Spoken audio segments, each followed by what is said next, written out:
Di balik tembok raksasa Cina yang megah, tersimpan sebuah rahasia besar.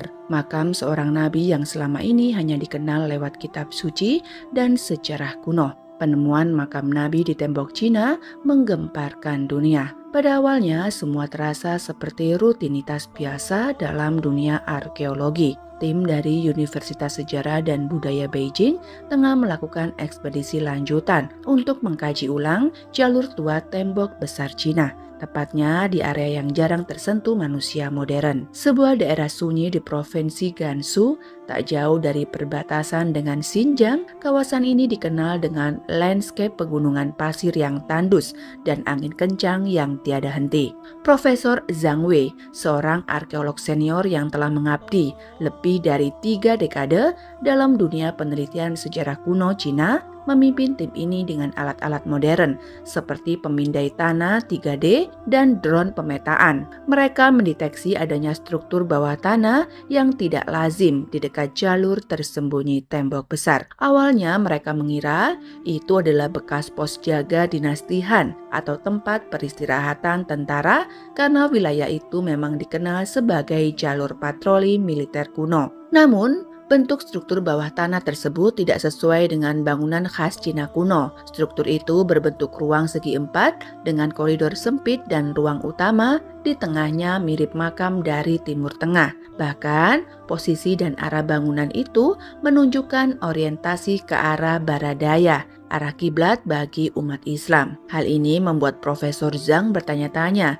dalam hati seraya mengatur penggalian tahap awal dengan hati-hati. Setelah 3 hari penggalian intensif, muncullah batu nisan besar yang tertutup oleh pasir dan tanah selama ribuan tahun. Batu itu bertuliskan karakter Arab yang tidak bisa dibaca oleh tim lokal. Saat itulah mereka memanggil seorang ahli epigrafi Arab dari Malaysia, Dr. Aminah Yusuf, yang memang sedang berada di Beijing untuk kunjungan akademik. Ketika Dr. Aminah tiba di lokasi dan memeriksa tulisan pada batu itu, ia menahan napas. Tangannya bergetar ketika ia membaca ukiran kuno yang telah terkikis waktu. Hadzihi makrobatu Zulkifli Nabiullah. Artinya, inilah makam Zulkifli Nabi Allah. Seluruh angin padang pasir yang menderu. Profesor Zhang tak bisa berkata apa-apa. Sementara itu, Dr. Aminah menatap batu nisan itu lama sekali, seperti masih tak percaya dengan apa yang baru saja dibacanya. Jika ini benar, maka ini bisa mengguncang sejarah dunia. Makam itu kemudian dibuka secara hati-hati. Di dalamnya ditemukan sisa-sisa pakaian tua yang telah membatu, serta tongkat kayu tua dan sebuah ukiran batu berbentuk segi 6 mirip segel dengan tulisan Arab kuno. Tidak ada jasad yang tersisa secara utuh, hanya fragmen tulang yang telah menyatu dengan tanah. Penemuan itu langsung dilaporkan ke pemerintah Cina dan dari sana informasi ini menyebar cepat ke berbagai institusi internasional. Media lokal tidak diizinkan untuk menyebarkan berita secara langsung, tetapi para ilmuwan asing yang turut dilibatkan dalam penelitian ini tak bisa menyembunyikan keterkejutan mereka. Lembaga Penelitian Timur Tengah dari Qatar, Yayasan Manuskrip Islam Turki, hingga Badan Kajian Sejarah Nabi dan Rasul dari Yordania segera mengirim perwakilan untuk memverifikasi temuan ini. Sebagian menilai bahwa ini adalah bukti paling otentik bahwa Nabi Zulkifli benar-benar pernah melakukan perjalanan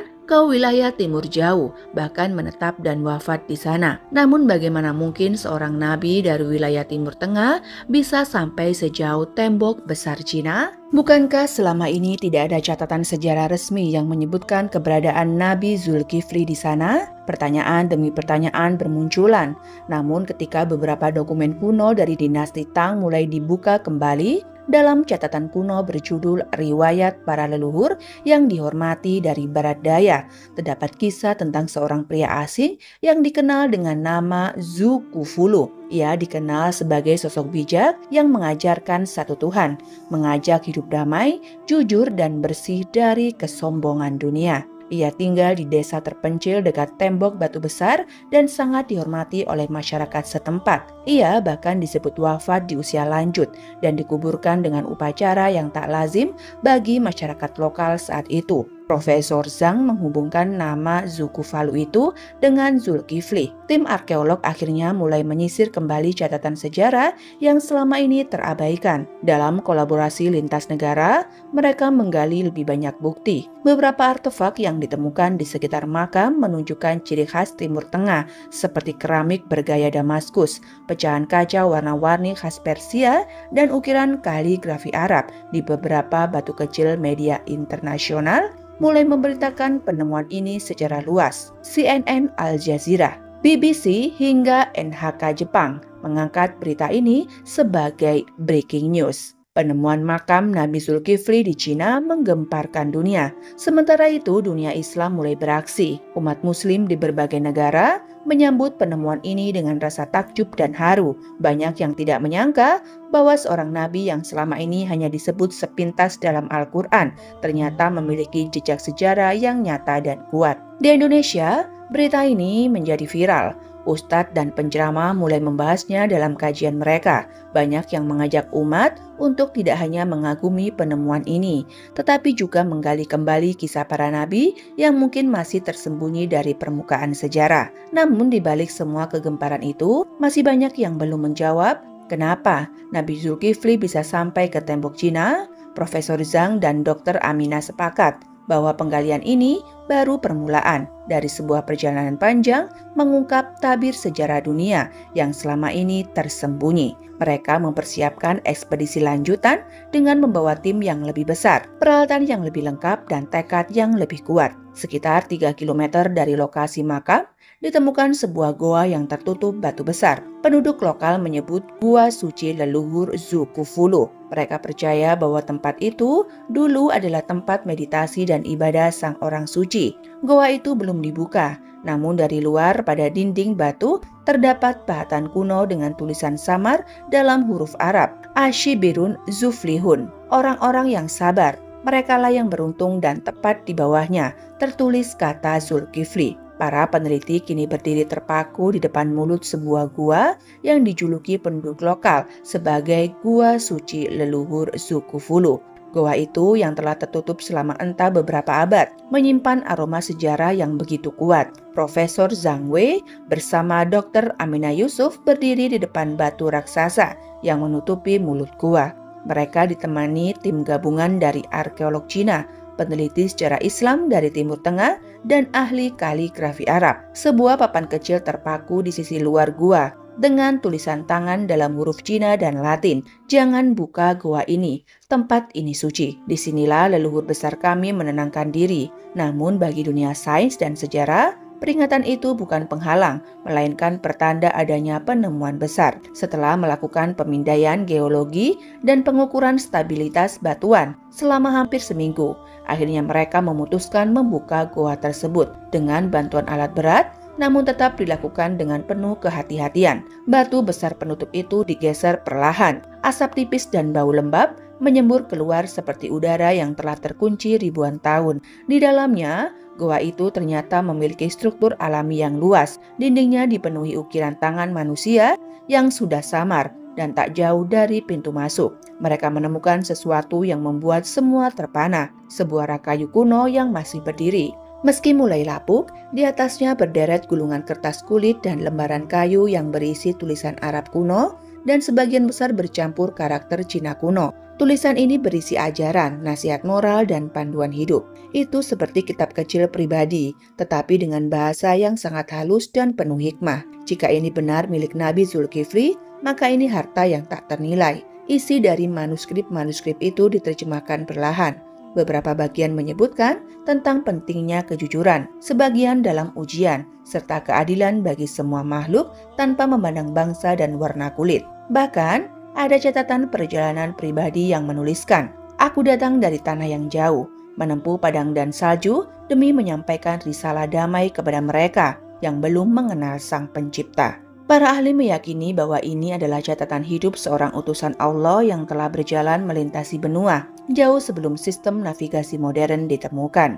Bukti bahwa interaksi antar bangsa dan penyebaran agama monoteistik telah terjadi jauh lebih awal dari yang diduga sebelumnya. Namun yang lebih mengejutkan adalah satu ruangan kecil di bagian dalam goa yang tampak seperti tempat ibadah. Ruangan itu berukuran sekitar 4 per 4 meter dengan arah menghadap barat daya. Di tengahnya terdapat sebuah karpet yang telah membatu serta ceruk pada dinding seperti mihrab. Menurut peneliti dari Turki, Profesor Murat Kadir, itu adalah musola tempat sholat. Kabar penemuan goa suci ini langsung menyebar luas. Pemerintah Cina mengeluarkan pernyataan resmi bahwa wilayah ini akan dijadikan kawasan lindung khusus warisan budaya dunia. Organisasi UNESCO pun turut tangan menyatakan bahwa seluruh kawasan ini memenuhi syarat sebagai World Heritage Site karena nilai sejarah lintas peradabannya yang sangat tinggi. Namun, beberapa kelompok lokal mulai merasa bahwa warisan leluhur mereka diambil alih oleh sejarah asing. Mereka mengatakan bahwa kisah Zukufulu adalah bagian dari cerita rakyat Cina dan bukan dari luar. Perdebatan mulai muncul di media sosial Cina, memicu diskusi yang hangat namun sensitif.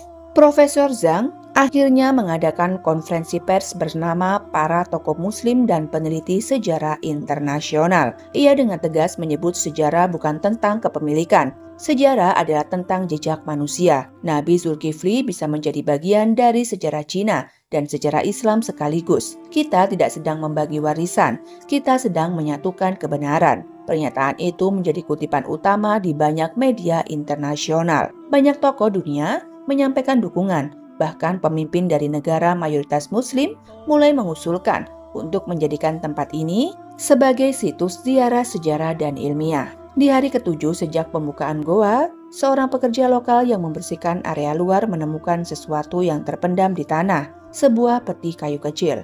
Di dalamnya terdapat benda menyerupai kunci kuno dan sebuah gulungan kecil berisi simbol-simbol aneh bukan Arab, bukan Cina, dan bukan Sanskerta. Para ahli simbol dari Universitas Tokyo dan Leiden segera dipanggil. Hasil awal menunjukkan bahwa simbol itu berasal dari suatu sistem tulisan yang belum sepenuhnya dikenali, namun memiliki kemiripan dengan simbol kuno yang pernah ditemukan di Mesopotamia. Artinya, jejak Nabi Zulkifli bisa saja menghubungkan 3 titik penting sejarah dunia: Timur Tengah tempat asal, Asia Tengah rute perjalanan, Tiongkok tempat akhir kehidupan. Serangkaian penelitian pun dilakukan untuk menyusup ulang peta perjalanan yang mungkin ditempuh oleh beliau. Dari Babilonia menyusuri jalur sutra ke Persia, kemudian ke wilayah Asia Tengah, dan akhirnya sampai ke barat Tiongkok. Dalam gulungan kecil yang telah diterjemahkan oleh Dr. Amina, terdapat kutipan yang sangat kuat. Bukan aku yang membawa agama ini ke timur,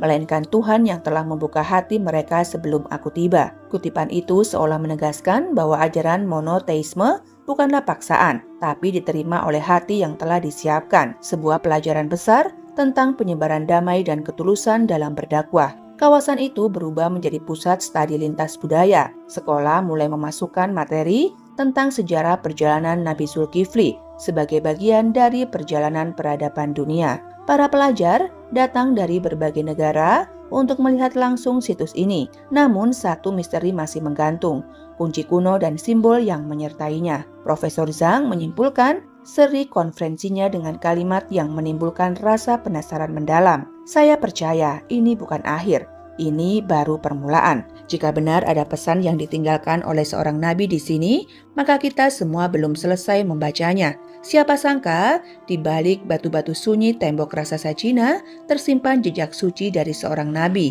yang kisahnya nyaris terlupakan. Penemuan ini bukan hanya soal sejarah, tapi tentang iman, keteladanan, dan bukti nyata bahwa cahaya kebenaran telah menjangkau ujung-ujung dunia. Terima kasih telah menyimak kisah ini hingga akhir. Semoga kisah ini menambah keimanan kita, membuka mata kita, dan menjadi pengingat bahwa Islam adalah agama yang membawa rahmat untuk seluruh alam.